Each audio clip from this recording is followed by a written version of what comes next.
Welcome to our YouTube page. I'm ABC 57 investigative reporter Kevin Warmhold.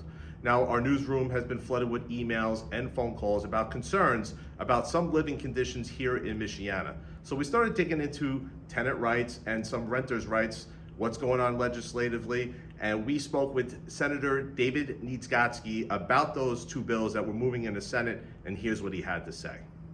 What I'd like to do is discuss some Senate bills that were up for debate this year. Senate Bill 243 and 277, which deals with tenants' rights. It seems like they're not going to be moving forward. What happened? Well, they're not going to be moving forward, at least from the Senate side right now. On 277, I don't think that had a hearing. I didn't see where that had a hearing.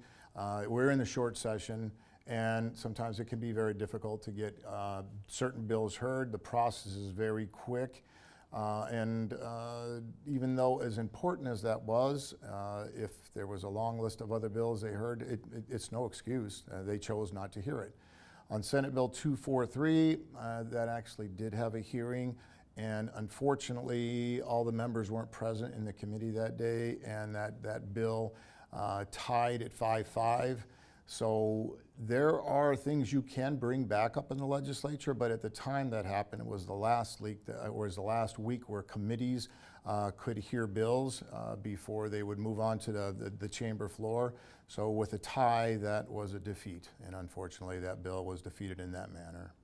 Bill 243, that not everybody showed up. Is this some sort of tactic that, or is? Oh no. You know, sometimes it's not every day, but there'll be legislators from time to time. You know, they're ill or they have a doctor's appointment, and you know, for legislators that don't live within 15 or 20 minutes of the State House, you know, they're 2.5 hours away, and it just makes it impossible. So in this case, I think that there was at least one legislator who was excused. So.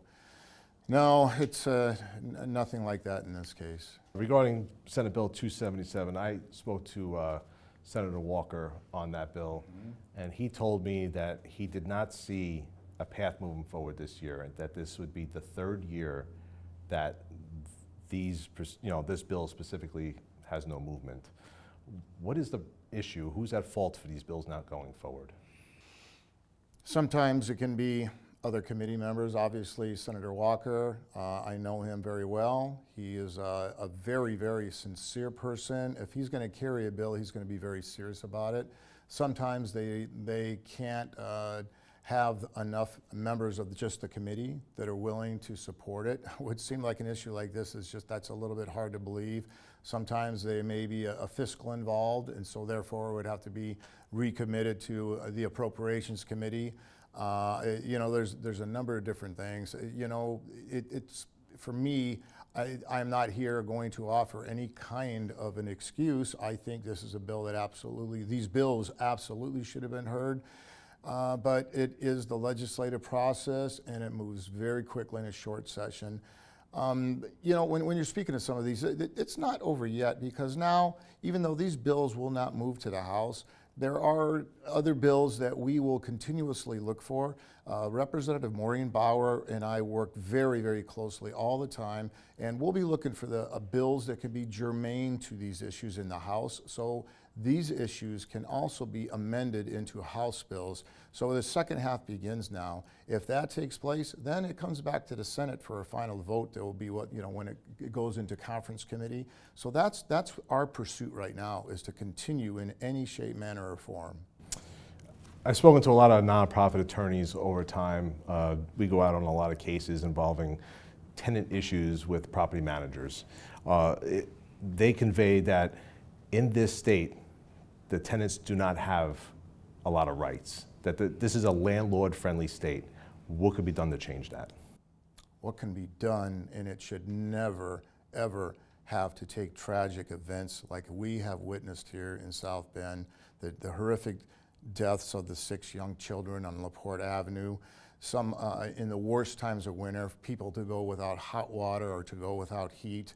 You're seeing these things more and more throughout the state. What it takes is just people just to come to their senses and just do what's right. So I think some of these things have begun to bring these things to heightened attention. And I wish it didn't have to take these things, but I think more people have their ears open. Representative Bauer and I just recently wrote a letter to the Attorney General.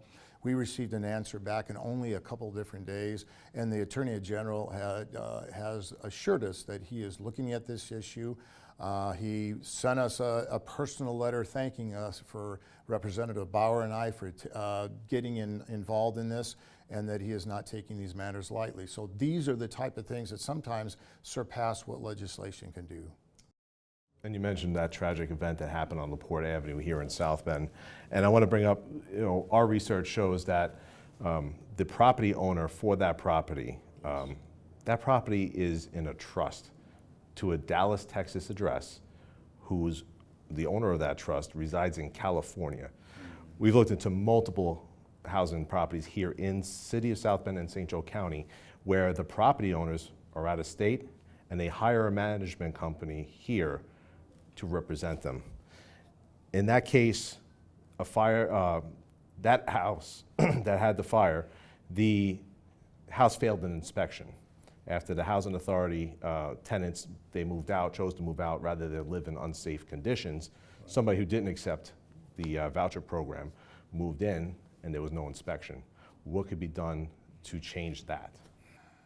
I think what we have to do is do what we always do, but I think we need to find greater ways that we not only coordinate with our state, local, and federal officials. We find ways that we can become alerted through, with the city's RSVP program, through the housing development, through different state measures where we can alert people that no longer are someone living under these the Section 8 vouchers under the HUD. There should be a way to alert, and especially when, in this case, I understand there were 10 violations. Now, I understand that this is also still in investigation, but I think it's going to be hard to believe that that investigation doesn't show that there were great errors, of improvements that were supposed to be made, especially in terms of electrical improvements. I think, it's hard for me to believe that those aren't going to be found. And if that's the case, if a new family moves in and they're not coming into those same regulations, somehow or another, we've got to find a way to bring up a red flag so that calls for an inspection. This is not impossible. This is what we have to do. I was going to say, if you purchase a home anywhere, you have to, in order to get the mortgage approved, get an inspection of the property so the bank that loans the money knows that the house is in good condition. Is there anything that can be done from the legislative level that could do something similar for renters, to provide renters that same right?